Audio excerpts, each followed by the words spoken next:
England میں رہتی ہیں،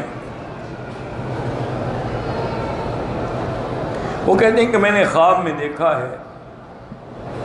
کہ مکی صاحب جب حرم میں درس دیتے ہیں تو وہاں حضور صلی اللہ علیہ وسلم بھی تشریف لاتے ہیں، تو مجھے ان کی تصویر دیکھ کے بڑی خوشی ہو رہی ہے کہ جس کے درس کی تائید اللہ کے نبی فرماتے ہوں صلی اللہ علیہ وعلی آلہ وصحبہ وسلم تسلیما کثیرا کثیرا۔ بیٹی آپ کا یہ خواب الحمدللہ انشاءاللہ مبارک ہوگا،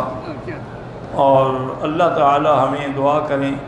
کہ سرکار دو جہاں کی امت اور سرکار دو جہاں سے محبت اور سرکار دو جہاں کی شفاعت حشر میں، نشر میں، قبر میں نصیب فرمائیں۔ اللہ آپ سب کو بھی نصیب فرمائیں۔ بہرحال بعض مبشرات ہوتی ہیں۔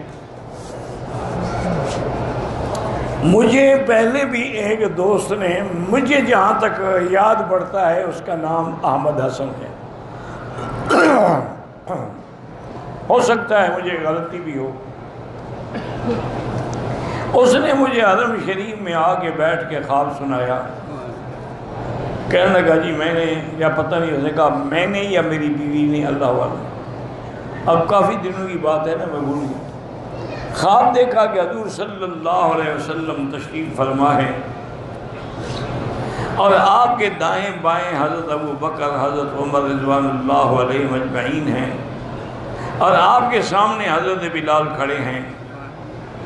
تو ایک اللہ والے نے، اللہ کے بزرگ نے، وہ کہتے ہیں اس کا پتہ نہیں وہ کون تھے،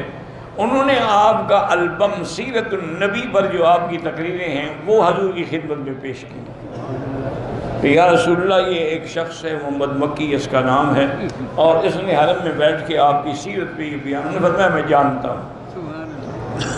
اور اس کے بعد یہ بھی فرمایا کہ اس کے جو تقریریں ہیں سیرت کی، ان کو پوری دنیا میں عام کر دو۔ وہ کہتے ہیں پھر آنکھ کھل گئی، وہ کہتے ہیں جی اس وقت سے ہمیں تو چین نہیں کہ ہم آپ کی سیرت کو کیسے عام کریں۔ اب وہ لگا ہوا ہے بیچارہ،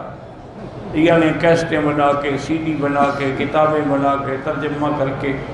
اور وہ یہ بھی کہتا ہے کہ میرے خواب کے سچے ہونے کی دلیل یہ ہے کہ میں نے اس کام کے لیے کسی سے پیسہ نہیں مانگا، لیکن مجھے ایسے پیسے آ رہے ہیں جیسے بارش برس رہی ہے،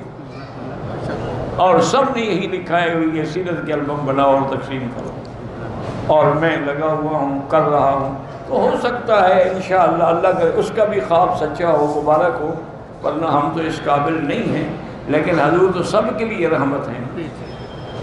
تو وہ جہاں اللہ والوں کے لیے رحمت ہے، ہم گناہ گاروں کے لیے بھی رحمت ہے، بلکہ ہم تو زیادہ محتاج ہیں ان کی رحمت کے، کیونکہ بندے کے کپڑے گندے ہوتے ہیں تبھی دھوبی دھوتا ہے، ہم گناہ گاروں کو تو آپ کی رحمت کی زیادہ ضرورت ہے۔